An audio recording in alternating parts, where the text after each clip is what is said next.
Dalam perkara pidana dikenal istilah error in persona dan aberratio ictus. Error in persona merupakan suatu dwelling, suatu salah paham atau kekeliruan dari pihak terdakwa terhadap orang yang dituju. Error in persona juga dapat dikatakan sebagai salah paham. Misalnya, saya mendapat informasi bahwa adik saya mengalami kekerasan atau dianiaya oleh si A. Tetapi saya sendiri tidak mengenal dengan si A, saya hanya mengetahui ciri-cirinya saja. Lalu saya mencari si A, kemudian saya melakukan kekerasan, membalas kekerasan terhadap adik saya. Ternyata saya salah sasaran, yang dianggap si A itu ternyata si B.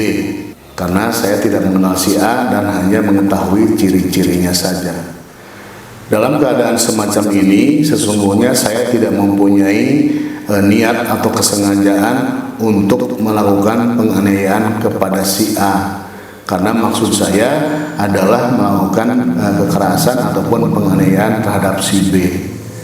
Nah, apabila terjadi peristiwa semacam ini, apakah saya dapat dipidana? Tentu saja jawabannya dapat ya, tapi ini tergantung dari jenis atau bunyi dakwaan jaksa penuntut umum nantinya. Jadi ketika saya didakwa telah melakukan penganiayaan atau kekerasan terhadap si A, saya tidak dapat dipidana karena niat saya atau maksud saya adalah melakukan kekerasan ataupun penganiayaan kepada si B. Jadi seharusnya bunyi dakwaannya adalah saya mempunyai niat untuk melakukan penganiayaan atau kekerasan kepada si B, tetapi saya salah sasaran atau error in persona, kemudian saya melakukan penganiayaan terhadap si A.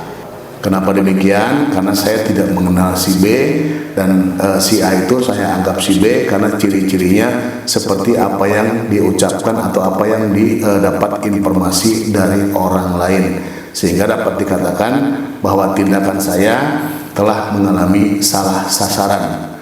Jadi bunyi dakwaannya adalah saya melakukan penganiayaan terhadap si B, tetapi error in persona sehingga yang mengalami luka adalah si A. Sebaliknya berbeda antara error in persona dengan aberratio ictus. Kalau dalam aberratio ictus itu saya tidak terjadi salah paham, tidak terjadi dwelling.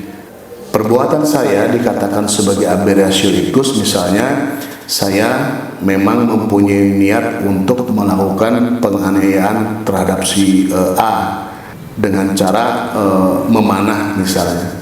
Tetapi kemudian si A ini bisa menghindar anak panah yang saya lepaskan, sehingga anak panah yang saya lepaskan itu mengenai si B. Di sini tidak ada salah paham sama sekali karena memang saya mempunyai niat untuk melakukan kekerasan terhadap si A.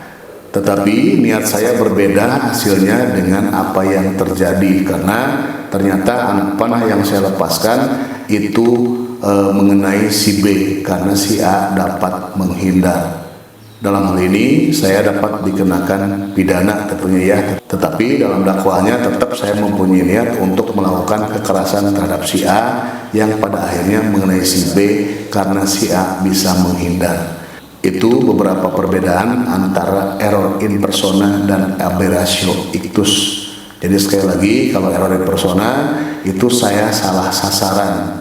Sedangkan aberratio ictus itu saya tidak salah sasaran, tetapi apa yang orang yang saya tuju itu dia bisa menghindar sehingga akibatnya mengenai orang lain.